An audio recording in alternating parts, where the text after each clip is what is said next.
Phil Perry of NBC Sports Boston in studio with us. Phil, good afternoon. Good afternoon, boys. Everybody okay today?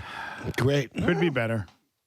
Y'all look fantastic. So how about you? Good on you. What's your big thought coming out of last night's game? Well, so, my job is to go in the locker room last night, be in those press conferences, try to get a sense of how people are feeling in there. And I would say last night, to me, there was a change. And we went from frustration, which has been hanging out since the summer offensively, just sleeping on the guest couch since late July, early August. What, you have?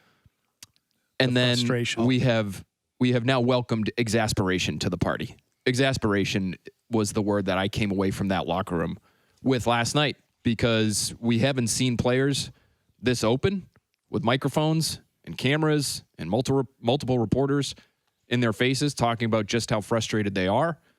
I think the frustration extends beyond just last night, no question.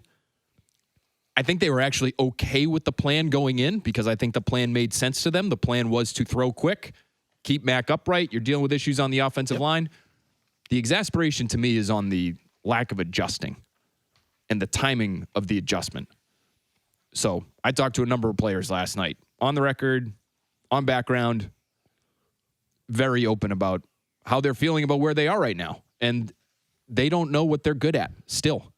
It's December 2nd. Out of the bye. Coming out of the bye, they still didn't want, okay, this is what we're going to be coming out of the bye from whatever you want to call it. 12 games in now. You're going into week 14 What's next your week. identity, right? Have the coaching staff, has Bill lost the team at this point?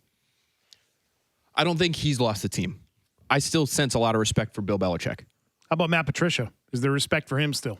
Well, I made sure to ask players about that directly, about the coaching they're getting from the offensive guys, Matt Patricia and Joe Judge, knowing that it would be the conversation today. It's been the conversation for months. Correct. But even more so today and moving forward after that performance against one of the best offenses in the league, the team you need to beat, the team that you have gained no ground on, by the way, since last year, the team that you built to beat. You made some real changes to your defense. You tried to get faster.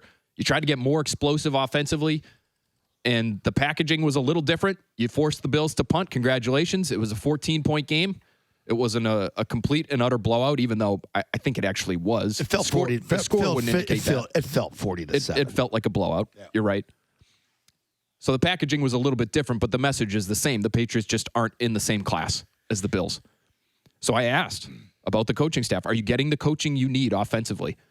And Kendrick Bourne, Hunter Henry on the record, and I didn't talk to those guys off the record about this. They said what I would consider the quote-unquote all the right things, right? They're working hard. They're doing everything they can for us. We're trying to work with them. It's not just on them. It's not just on us. It's an everybody issue right now, which I would agree with. But I think big picture, if you look at it and you look at last year versus this year, what was the change made? Why is everybody on the team outside of Ramondre Stevenson and Jacoby Myers having basically career worst years this year? The big change is obviously the coaching. So they know it's a conversation as well. And so I'm sure there are people that are just doing a good job at withholding their feelings when that conversation comes up. Some others, not so much. When they weren't directly asked about the coaching, they were still giving us answers that would indicate they aren't thrilled with the coaching. Obviously, the biggest indicator of that was Mac Jones on the sidelines last night, the video that went viral. And that started to circulate during fifth quarter there. And it seems like he was prepared for the question. I'm sure it was talked about. Someone had to alert him to it. I mean, Barstool grabbed it, and then the thing went viral. But I would disagree on the Kendrick Bourne part, though.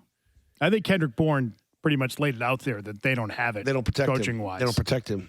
Here's some of what he said last night. This has been making the rounds today. In case you didn't stay up late for this last night, catching all the postgame, Kendrick Bourne in the locker room. When you say you have more plays, it does feel like sometimes the passing calls are repeat calls. Do you feel like that out there as well? Yeah. I mean, we got to get the ball downfield, so I think Mac needs more time. He's obviously running around, so it's hard to get the ball downfield when you can't really have time for him to throw. No knock to the line, it's just what we need to work on. The receivers can't do nothing if the ball can't get downfield. If we can't throw it past 5 yards, it's just going to be a long game. He also was asked about needing different plays on third down and said, we need to scheme up better. We need to know what they're doing. We need to know what they want to do on third down. They call this and we call that, and it falls right into what they want. Talking about the opponent. That speaks to the adjustment part of it that you mentioned, Phil.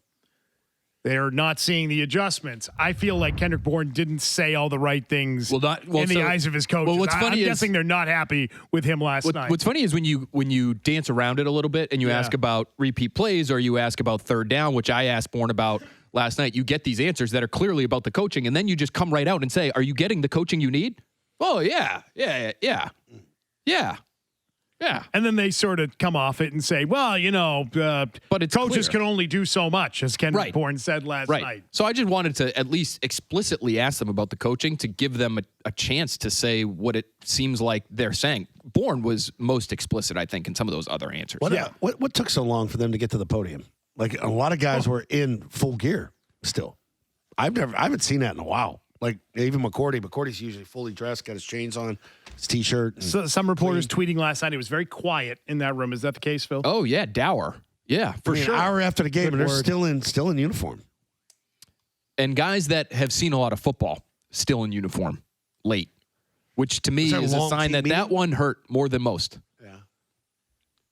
And sure, I'm sure they had plenty of conversation late into the night last night, but that one hurts more than most because that's the team you're building toward. You're trying to beat them, and you were not competitive.